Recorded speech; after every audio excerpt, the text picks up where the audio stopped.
전 세계 모든 교회들이 오늘 우리와 동일하게 부활절 축하 예배를 드리고 있습니다만은 그러나 모든 사람들이 부활에 대해서 동일한 인식을 가지고 있는 것은 아닙니다. 사실상 부활에 대한 사람들의 반응은 다양합니다. 부인하는 사람도 있고 의심하는 사람도 있고, 급진적인 신학자들 가운데는 부활을 초대교회가 만든 하나의 신화라고 주장하기도 합니다. 심지어 교회를 다니고 있는 사람들 중에도 부활절을 그저 하나의 종교적인 절기로 생각하는 사람들이 많이 있습니다. 그래서 미국 사람들이 현대 크리스천을 묘사하는 단어 중에 CME라는 단어가 있습니다. 이 CME는 뭐냐고 하면 1년에 딱 3번 교회에 출석하는 성도들을 말합니다. 크리스마스, 마더스데이, and 이스터. 요즘은 CEO도 나왔어요. 여기서는 딱 2분 나오는 사람들인데요. 크리스마스 and 이스터 only. 딱 2분만 교회에 출석하는 사람들이 있습니다. 물론 저희 교회는 그런 분들이 계시지 않습니다만은 부활을 그저 종교적인 절기의 하나로 생각하고 마음에 큰 감동이나 감격 없이 지나가는 분들이 생각보다 많이 있습니다. 오늘 여러분들은 부활을 어떤 사건으로 인식하고 계신지요? 그냥 덤덤한 사건인가요? 아니면 절기 정도로 인식하고 지나갈 그런 사건인가요? 아니면 익사이딩하고 감격이 넘치나는 그런 사건인가요? 여러분이 부활을 어떻게 인식하느냐에 따라서 여러분 삶의 내용과 방향이 달라질 수밖에 없습니다. 풀러톤의 템플 베프티스트 처치를 담임하고 계시는 조 로모시오라는 목사님이 계시는데요. 이번에 몇 년 전에 쓴 책이 한 권 있습니다. 책 타이틀이 If I Should Die Before I Wake. 내가 깨어나기 전에 혹시 죽게 된다면 어떡할 것인가.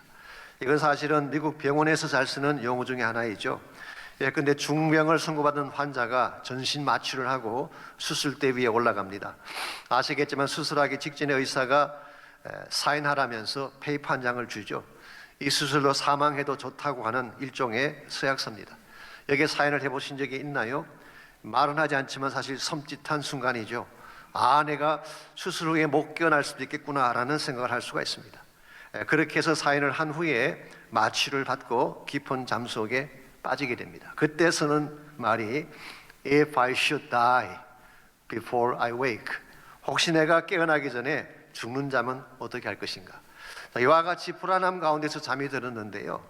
죽을 줄 알았는데 수술을 잘 마치고 마취해서 깨어났습니다. 자, 그때 느낌이 어떨까요? 덤덤할까요? 아니면은 혼란 가운데 믿어지지 아니한 사건으로 생각할까요? 아니면 기뻐하며 감격해 할까요? 당연히 기뻐하며 감격해 할 것입니다. 그래서 조 로무시오 목사님이 그것을 부활과 연결시키면서 다음과 같은 질문을 던지고 있습니다.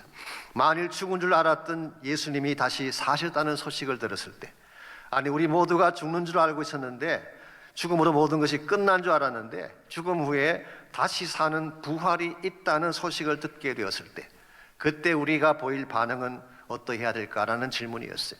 그런 4가지 문장 부호를 사용해서 그 반응을 표현할 수 있다고 했습니다. 첫 번째가 콤마입니다. 쉼표를 말하는 것이죠. 이것은 유보적 반응을 뜻합니다. Yes도 아니고 No도 아닌, 좀 더 지켜본 후에 대답하겠다는 태도죠. 두 번째 반응이 period, 마침표입니다. 이것은 부정적인 반응을 말하는 것입니다. 죽었으면 다 끝난 거지 다른 무슨 가능성이 있겠는가. It's all over, it's period. 이것이 부정적인 반응이죠. 세 번째로 question mark가 있습니다. 의문표를 말합니다. 의심하는 반응을 말하는 것입니다. 설마 그럴 리가. 이게 사실은 요한복음에 나오는 도마가 보였던 반응이기도 합니다. 요한복음 20장에 보시게 되면 예수님께서 부활하신 그 첫날 저녁에 제자들이 모인 자리에 주님이 나타나셨죠. 그것이 성경에 기록된 The First Easter Sunday Evening Worship Service, 최초의 부활절 저녁 예배였습니다. 근데 그 자리에 10제자만 있고 도마가 없었어요. 무슨 연유 때문에 못 왔는지는 모르겠습니다. 급한 약속이 있었는지 아니면 무슨 비즈니스 때문인지 모르지만 He was not there. 그래서 나중에 제자들이 예수님이 부활하셨다는 사실을 말할 때에 도마는 믿지 않았어요. 직접 자기 손으로 손 못자국을 만져보고 옆구리에 손을 넣어볼 때까지는 믿지 않겠다고 했어요. 지극히 이성적이고 합리적인 대답처럼 보입니다만은 이때 도마의 마음속에 자리 잡고 있었던 부호는 뭘까요? question mark, 의문표가 그 마음속에 자리 잡고 있었던 것입니다. 그랬던 도마가 8해 후에 부활하신 예수님을 만납니다. 그리고 직접 그의 손과 옆구리를 만져보고 그는 고백하게 되죠. 나의 주여 나의 하나님이십니다. You are my Lord and my God. 자, 도마가 이 고백을 할 때에 도마의 고백 속에 담겨있는 부호는 무엇일까요? 당연히 감탄사일 것입니다. 이것을 우리가 exclamation mark, 이 감탄사라고 부르는 것입니다. 참된 감격이 있고 확신이 있어서 견딜 수 없는 기쁨을 표현할 때 사용하는 것이 감탄사입니다. 오늘 여러분들은 부활에 대해서 어떤 반응을 보이고 계시는지요? 아직도 유보적인 반응인가요? 콤마? 아니면 부활은 있을 수 없다고 하는 피어리어스? 아니면 아직도 의심 속에 살고 계시는지? 아니면 나의 하나님, 나의 주라고 고백하며 기쁨과 환호 속에 살고 계시는지? 여러분들이 어떠한 반응을 부활 앞에 보이냐에 따라서 여러분 삶의 방향도 달라지게 되고 삶의 내용도 달라지게 됩니다. 부활이라고 하는 것은 크리스찬 삶의 본질입니다. 만약 부활이 부인된다면 우리 크리스찬 삶의 모든 것이 다 붕괴되는 것입니다. 이런 면에서 우리가 다른 것은 몰라도 부활에 대한 것만은 분명하게 하고 여기에 대한 바른 반응을 가지고 살아가야지 하나님이 기뻐하시는 바른 인생이 될 수가 있습니다. 여러분과 제가 이 부활을 맞이하면서 내 마음속에 진정한 감격과 희락을 가지고 참된 감탄사를 바라며 하나님 영광 위에 살아가려면 과연 무엇이 필요할까요? 오늘 주신 본문을 중심으로 그것을 함께 정리해 보려고 합니다. 오늘 같이 봉독한 본문에 보시면 사도 바울의 부활에 대한 변정적인 교훈이 적혀 있어. 이 변정학이라고 하는 것이 apologetics. 이것은 어떤 진리를 defend하는 것을 말하는 것입니다. 15장 전체에 걸쳐서 바울은 부활을 체계적으로 가장 컴프레hensive하게 디펜드하고 있습니다. 그래서 흔히 고린도서 15장을 우리가 부활장이라고 부르죠. 마치 13장을 사랑장이라고 부르는 것처럼 많은 분들이 사랑장은 좋아하고 암송을 합니다마는 부활장에는 관심이 좀 없는 것 같아요. 근데 사실은 부활장은 굉장히 중요한 것입니다. 다시 말씀드리지만 부활이 무너지면 모든 것이 다 무너지기 때문에 이런 면에서 부활 사건은 굉장히 중요한 것인데요.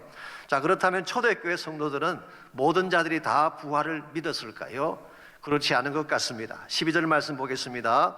그리스도께서 죽은 자 가운데서 다시 살아나셨다 전파되었거늘 너희 중에서 어떤 사람들은 어찌하여 죽은 자 가운데서 부활이 없다 하느냐? Some of you say there's no resurrection. 너희 중에 어떤 사람들이라고 한 것은 누구를 지칭하는 것일까요? 이 고린도전서는 고린도 교회에 보낸 편지니까 당연히 고린도 교회 성도들을 말하는 것입니다. 분명히 교회를 다니는 사람, 예배를 드리는 사람, 다른 모든 것은 다 행하면서도 부활 자체는 믿지 않는 자들이 있었다는 것이죠. 이걸 보게 되면 이번 초기 교회 성도들마저도 다 부활을 믿었던 것은 아닌 것 같습니다. 심지어 디모데후서 2장 18절 말씀에 의하면 부활을 이미 지나간 사건이라고 주장하는 자들도 있었습니다. 후메네오와 빌레도 두 사람이었죠. 사실 이 사람들은 예수님의 재림을 부인하는 자들이었습니다. 예수님의 재림을 부인했기 때문에 결과적으로 성도의 부활도 지나간 것이라고 부정을 한 것입니다. 이와 같이 예나 지금이나 부활을 부인하는 자들이 참 많은 그런 시대를 우리가 살아가고 있는데요. 그래도 불구하고 우리는 부활을 확정해야 됩니다. 부활은 우리의 생명이고 크리스찬 삶의 본질이기 때문에. 그래서 오늘 본문 13절에서 19절까지를 먼저 보시면 사도 바울은 이 부활을 확정하기 위해서 먼저 부정적인 가정을 먼저 나열하고 있습니다. 그래서 만일이라는 단어를 표현해서 절대 일어나서는 안 될 일이지만 일어날 수도 없는 것이지만 만일에 부활이 없다면이라는 가정을 오늘 13절에서 19절을 통해서 나열해 주고 있습니다. 여러분 보시면 아시겠지만 만일이 여러 차례 등장하고 있지 않습니까? 먼저 13절과 14절입니다. 만일 죽은 자의 부활이 없으면 그리스도도 다시 살지 못하셨으리라. 그리스도께서 만일 다시 살아나지 못하셨으면 우리가 전파하는 것도 끝이요. 자, 예수님의 부활이 없다면 우리의 전파하는 것이 헛것이래요. 생명이 없는 복음이기 때문입니다. 또한 우리의 믿음도 헛되다고 했습니다. 믿음의 결과가 아무것도 없기 때문이죠. 15절 말씀 보게 되면 우리가 거짓 증인으로 드러날 것이라고 했어요. 페이크 뉴스를 전파했기 때문입니다. 17절 말씀 우리가 여전히 죄 가운데 있을 것이라고 했습니다. 아니 죄 사함은 십자가를 통해 이루어지는 것인데 예수님의 부활과 무슨 상관이 있는가 그렇게 반문하실지 모르겠어요. 맞습니다. 우리 죄를 처리하는 것은 예수님의 십자가입니다. 그런데 중요한 게 뭔지 아십니까? 십자가에 달리신 그분이 누구냐가 중요합니다. 단순히 한 인간이 달린 십자가라면 우리 죄를 담당할 수가 없어요. maybe 숭고하고 아름다운 스토리에 해당될지는 모르지만 우리 죄를 담당할 수는 없습니다. 그 십자가 달리신 예수님이 하나님의 아들이어야 해요. 신성을 가지신, 디비니티를 가지신 하나님의 아들이어야만 우리 죄를 담당하실 수가 있는 것입니다. 그래서 초대교회 사도들이 목숨을 걸고 전파했던 핵심 메시지가 뭔가요? 너희가 십자가에 못 박아 죽인 그 예수를 하나님이 다시 살리셨다. 예수님이 부활하셨다. 이것이 그들이 목숨을 걸고 전파했던 메시지였습니다. 왜냐하니까 예수님의 부활이 예수님의 디비니티, 하나님 아들 되심을 증거해 주는 것이기 때문에. 그런데 만일 예수님께서 부활하지 않았더라면 그분이 하나님의 아들이 아니란 뜻이고, 그렇다면 십자가 사건 자체가 의미가 없기 때문에 우리가 여전히 죄 가운데 있다고 말한 것입니다. 18절 말씀에서는 그리스도 안에서 잠자는 자들, 즉 이미 세상을 떠난 성도들이죠. 그들은 망하고 말았을 것이라고 했어요. They are lost, they are perished. 그는 죽은 후에 멸망으로 갈 수밖에 없는 것입니다. 19절, 우리가 바라는 것이 만일 이 세상의 삶뿐이라면, 즉 천국도 없고 다음 세상도 없고 이 땅의 삶이 우리 인생의 전부라고 한다면 우리가 모든 사람들 가운데서 가장 불쌍한 자가 될 뻔했다고 말하고 있습니다. 실제로 그렇잖아요. 우리가 이 세상 바라보고 세상 내려놓고 열심히 살아야겠는데 죽은 후에 아무것도 없다면, 바르고 정직하게 살아보려고 했던 모든 노력들, 예수님 때문에 손해보고 예수님 때문에 고난당하고, 심렸던 선교사님들은 목숨 걸고 복음 전하다가 순교까지 하셨는데, 만일 우리의 소망이 망상에 불과하다면 우리 크리스찬만큼 어리석고 불쌍한 존재들이 어디 있겠어요. 그러므로 만일 오늘 본문의 말씀이 여기에서 끝이 났다면 크리스찬 사람들은 모든 사람들의 비웃음거리가 되고 조롱거리가 될 뻔했습니다. 그런데 참 감사하게도 오늘 본문은 20절로 연결이 되고 있습니다. 20절은 사도 바울이 준비한 대반전의 메시지예요. 아주 대반전의 메시지, Great Overturn이라고 할 수가 있습니다. 우리 20절 말씀 너무나 중요하기 때문에 같이 읽으면 좋겠는데요. 20절 다 같이 한번 읽어볼까요? 시작. 그러나 이제 그리스도께서 죽은 자 가운데서 다시 살아나사 잠자는 자들의 첫 열매가 되셨도다. 그러나 이제 but now, 이것은 부활이 지나간 사건이 아니라 지금 내 앞에 주어진 실존적인 사건이요, 누구도 부인할 수 없는 사실인 것을 강조하는 것입니다. 그래서 많은 영어 성경들이 indeed 그렇게 번역을 했고, 어떤 영어 성경은 the fact is, the truth is, 사실은 이것이다, 그렇게 번역을 했습니다. 그러므로 부활은 픽션이 아닙니다. 부활은 나의 희망사항이나 컨셉이 아니라 it's the fact, 그래서 누구도 부인할 수 없는 사실이라는 거예요. 뿐만 아니라 이 부활은 과거적 사건이 아니라 지금도 계속되고 있는 하나님의 사건인 것을 밝히고 있습니다. 그리스도께서 죽은 자 가운데서 다시 살아나사 그랬는데요, 이게 원래 원문을 보게 되면 present perfect tense예요. 현재 완료형으로 기록이 되어 있습니다. 그래서 Christ has been raised from the dead. 여러분, 과거 시제하고 현재 완료형이 어떻게 다른지 아시죠? 이 과거 시제는 과거에 일어난 것으로 끝난 것입니다. 그런데 현재 완료형은 과거에서 일어난 그 사건이 지금까지도 영향을 끼치는 경우에는 현재 완료형을 쓰는 것입니다. 예컨대 와이프를 향해서 You were my only sunshine, 당신은 나의 유일한 태양입니다 라고 고백을 했다면 과거 시제예요. 과거에는 그랬다는 거예요. 지금은 I don't know, 지금은 춘천댁이 되시는지 아니면은 안동댁이 되시는지 I don't know. 그런데 만일 You have been my only sunshine이라고 했다면 다른 것입니다. 과거에도 나의 태양이었고 지금도 나의 유일한 태양이다, 그런 뜻이에요. 과거에도 You are my only sunshine, 지금도 여전히 나의 유일한 태양. 오늘 본문에서 말하고 있는 그리스도께서 죽은 자 가운데서 다시 살았다는 표현이 그것입니다. 예수님께서 2000년 전에 십자가상에서 죽으시고 다시 부활하셨어요. 그런데 그 예수님이 부활하신 후에 지금도 still 살아계신다, 그런 뜻입니다. 여러분, 사실 이런 면에서 예수님의 부활은 다른 어떤 부활과는 케이스가 다르다고 할 수가 있습니다. 사실 과거에도 죽었다가 살아난 케이스가 없는 것은 아닙니다. 그런데 주님의 부활하고는 성격이 다릅니다. 예컨대 요한복음에 보게 되면 나사로가 죽었다가 나흘 만에 산 사건이 기록되어 있잖아요. 그런데 그 나사로의 부활은 예수님과 부활과 다른 것입니다. 나사로가 살아난 후에 또 죽었을까요? 안 죽었을까요? 죽었어요. 돌아가셨어요. 그래서 초기 교부 중에 한 명인 오리겐이 이런 재미있는 말을 한 적이 있습니다. 나사로가 무덤에서 나오면서 주님께 첫 번째 물은 질문이 주님 또 죽습니까? 그래 또 죽는다. 그 말 들은 이후로 나사로 얼굴에 수심이 가득 찼다는 그런 전통이 남아 있습니다. 영어로 표현하면 resuscitation, 이거는 잠깐 의식이 돌아온 것을 말하는 것입니다. 그러나 resurrection은 그런 케이스가 아니에요. 예수님의 부활은 완전히 새로운 몸으로, 영화로운 몸으로 다시 살아나셔서 지금도 살아계시다는 거예요. 이게 주님의 부활의 성격입니다. 더구나 감사한 것은 이 예수님의 부활이 곧 나의 부활이 된다는 사실을 오늘 성경이 밝히고 있습니다. 오늘 본문에서 예수님의 부활이 잠자는 자들의 첫 열매가 되셨다고 했잖아요. 이 말의 뜻이 뭘까요? 우리 모두도 언젠가는 예수님과 똑같이 영화로운 몸을 입고 부활할 것을 말하는 것입니다. 첫 열매라고 하는 것은 앞으로 나무에 열리게 될 모든 열매가 무엇인지를 결정해 주는 것이죠. 예를 들어서 어떤 나무에 사과가 열렸어요. 그럼 앞으로 열릴 열매는 뭔가요? 사과가 열릴 수밖에 없죠. 어떤 나무의 첫 열매가 배라면 앞으로 열릴 것은 배가 열리는 것입니다. 마찬가지 원리로 예수님께서 부활하셔서 우리의 첫 열매가 됐다는 말의 뜻은 그에게 붙어있는 모든 자들이 주님과 똑같은 몸으로 부활하게 된다는 뜻이에요. 그 몸이 영광된 몸, the glorified body, 이게 우리 구원의 완성이라고 부르는 것입니다. 이와 같이 눈부시고 찬란한 부활의 영광이 예수님께서 부활하실 뿐만 아니라 나에게도 이와 같은 부활의 영광이 약속되었다는 소식을 우리가 듣고 어떻게 우리가 덤덤한 모습으로 있을 수가 있겠어요?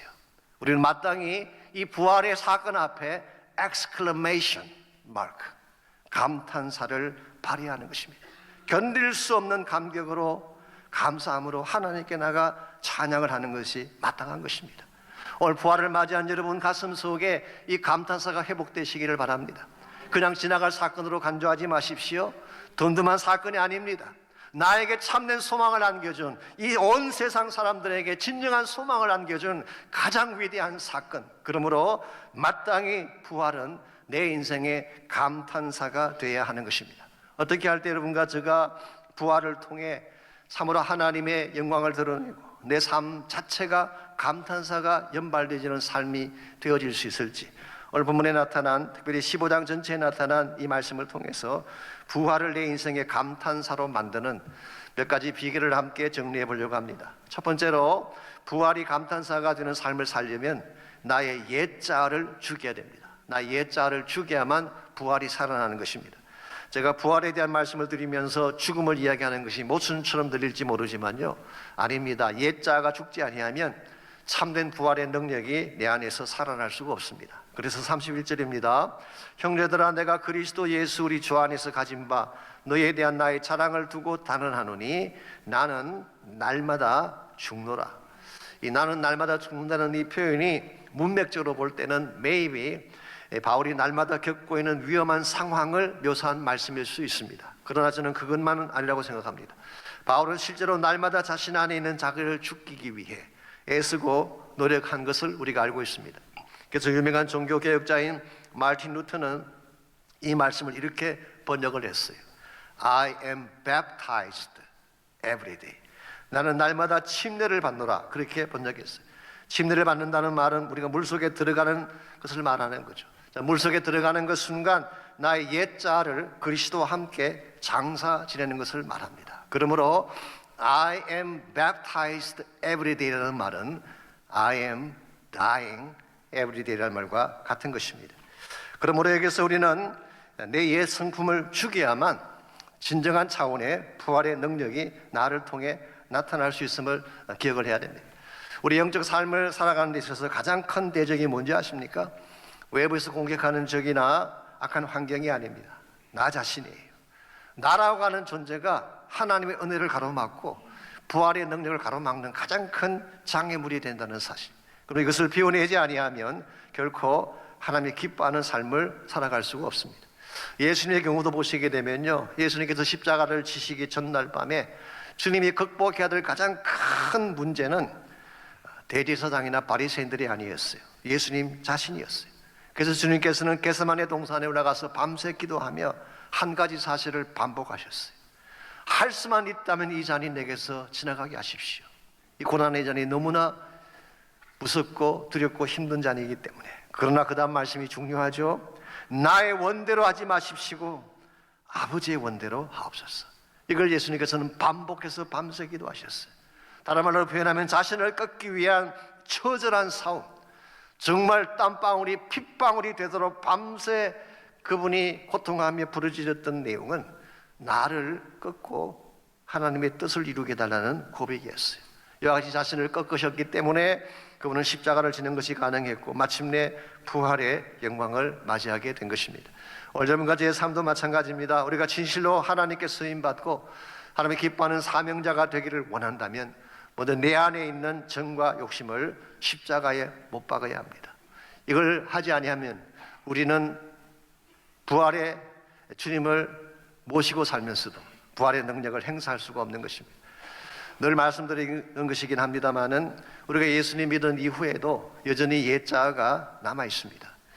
더 높아지고 싶고 더 갖고 싶고 자신을 과대 포장해서 유명해지고 싶고 솔직히 우리 마음속에 허영심과 욕망이 다 존재하는 것입니다. 이것을 깨뜨리고 하나님께 나가지 아니하면, 이 모든 허영심을 깨뜨리고 정직한 영으로 하나님께 나가지 아니하면 나를 통해 진정한 부활의 메시지가 나올 수가 없습니다. 우리 모두 안에는 거짓된 자아가 있습니다. 이걸 감추고 포장한다고 해서 없어지는 게 아닙니다. 우리가 정직한 영으로 하나님께 나가서 나를 인정하고 내 안에는 거짓과 잘못된 욕심들을 다 십자가에 못 박을 때에 주님이 나를 통해 일하기 시작하고 십자가와 부활의 능력이 진정한 의미에서 회복이 되고 실천이 되게 되는 것입니다. 이런 면에서 오늘 우리가 부활의 감탄사를 회복하려면 1차적으로 내 안에 있는 내 자아를 죽이는 것이 필요합니다. 두 번째로 부활이 감탄사가 되게 하려면 생명의 영으로 살아야 됩니다.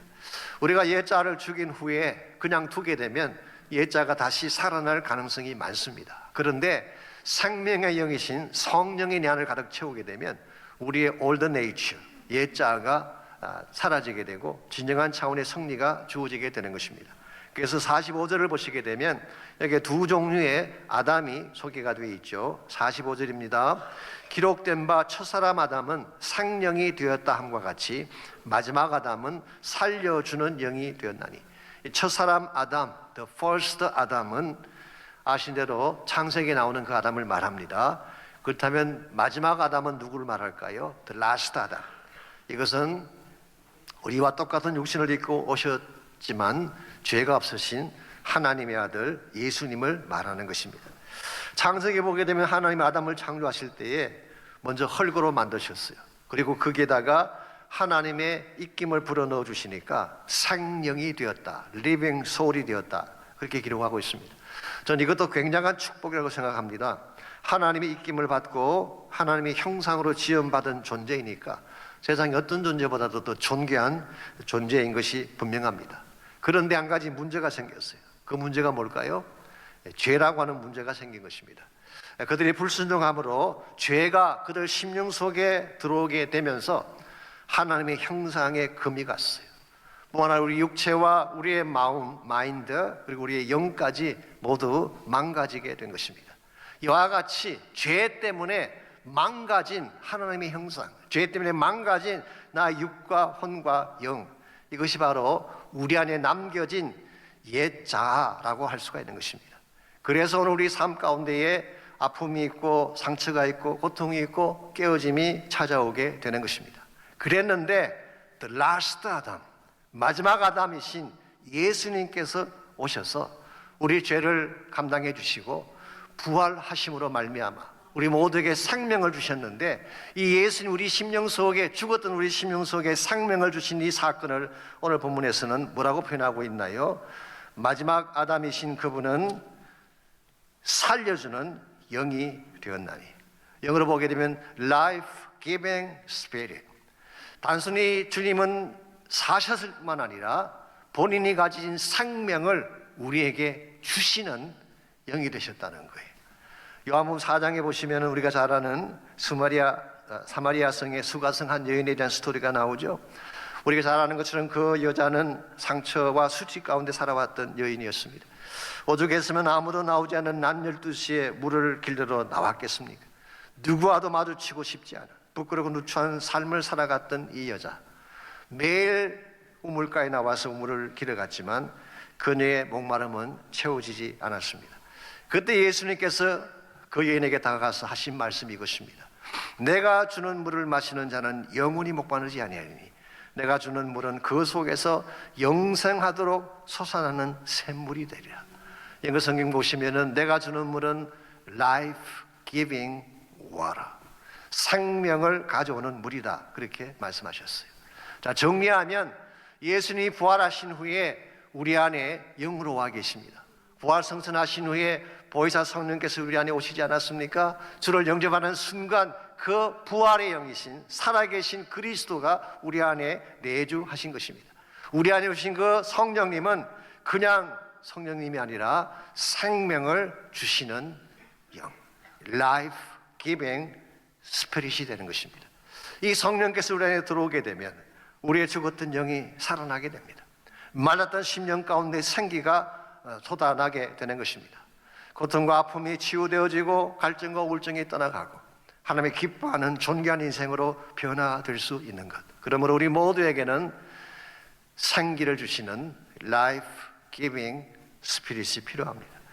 여러분, 우리 인생의 현실이라고 하는 것이 생각보다 힘들 때가 많이 있습니다. 예기치 않던 질병이나 고통이 쓰나미처럼 우리 삶을 휩쓸고 지나갈 때가 있죠. 만약 우리 안에 살아계신 부활의 영이 없다면 우리는 넘어지고 쓰러질 수밖에 없는 것입니다.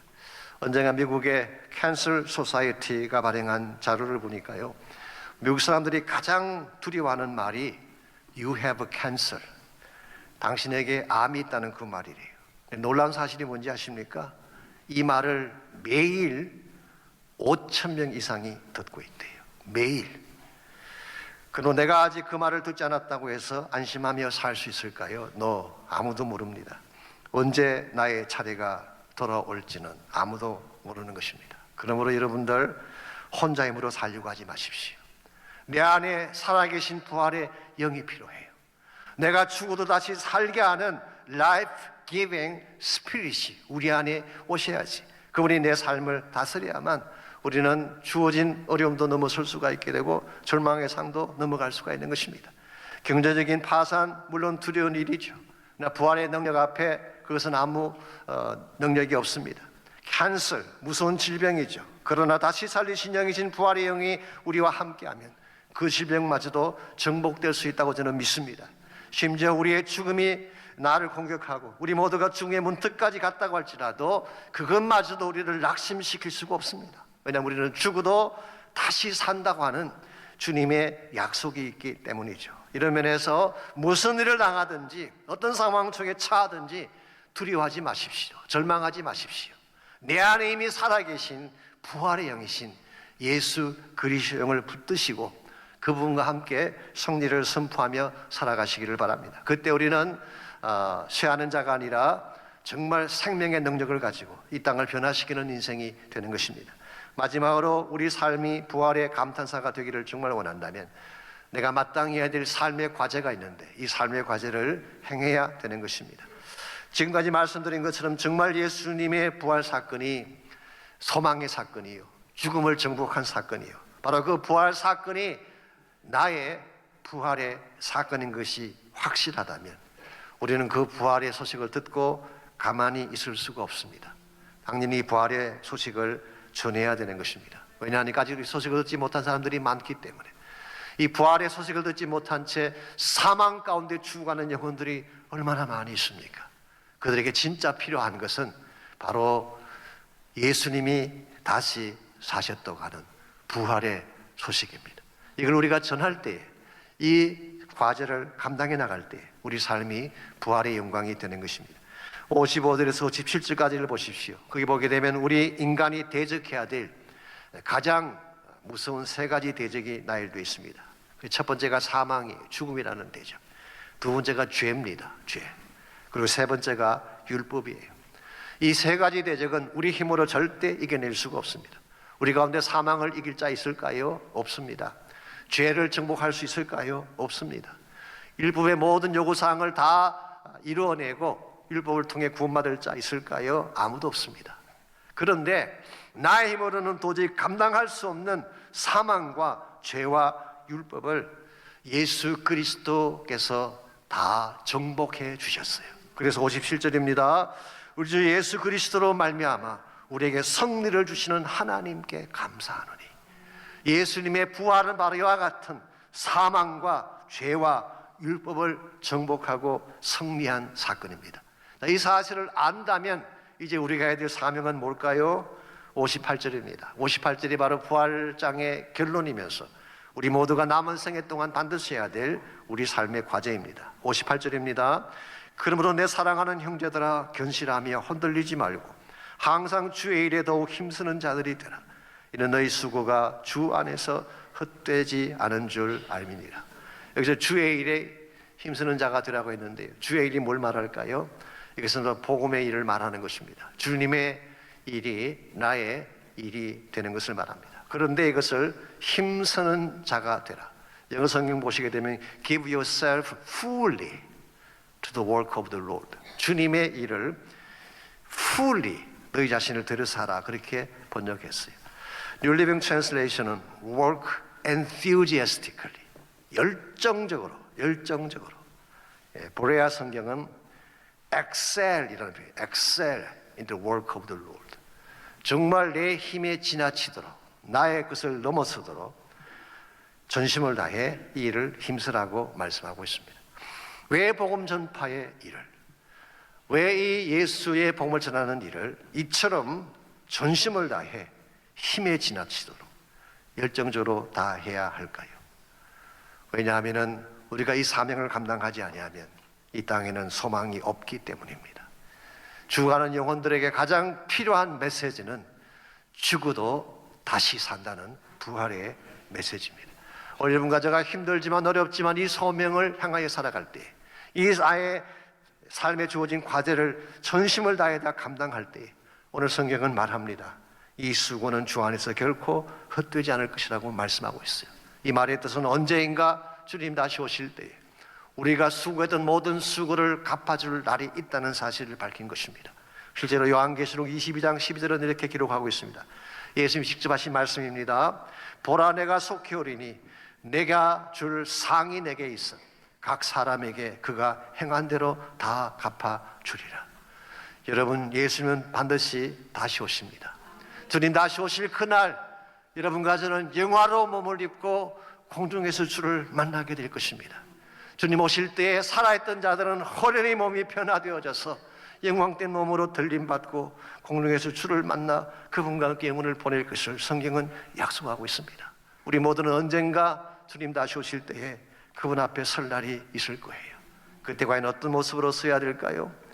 빈손 들고 부끄럽고 죄송한 모습으로 설 것입니까? 아니면 잘했다 착하고 충성된 종아 주인의 즐거움에 참여할지어다 칭찬받고 예수 그리스도가 친히 준비해 놓으신 Heavenly Banquet 천국 잔치에 참여를 해서 그 영광 누리며 살아갈 것인가? 오늘 여러분의 삶 가운데에 주어진 삶의 터전을 헛되이 보내지 마시기 바랍니다. 주님 우리에게 목적을 가지고 우리 삶을 이 땅에 주셨어요. 나를 구원하신 이유, 내가 복음 듣고 생명을 얻게 된 이유, 무엇보다 부활의 예수를 만난 데는 이유가 있습니다. 나만 누리라고 주신 거 아니에요. 전파라고 주신 것입니다. 우리 삶의 현실에도 언젠가는 문제가 찾아올 수 있습니다. 원치 않는 질병이 찾아오기도 하고 예기치 않던 위기나 어려움이 우리 삶을 공격할 때가 있습니다. 그러할지라도 우리 안에는 부활하신 예수가 살아계십니다. 그분 붙잡고 두려워하지 말고 앞을 향해 전진해 가시기를 바랍니다. 그리고 죄와 저주를 끊으신 유일한 구원자, 우리의 유일한 산소망이신 예수님에게 여러분 삶을 의탁하고 그분과 함께 동행해서 주님 다시 오시는 그날까지 복음 사명을 잘 감당하고 승리하신 여러분 모두가 되시기를 주의 이름으로 축원합니다.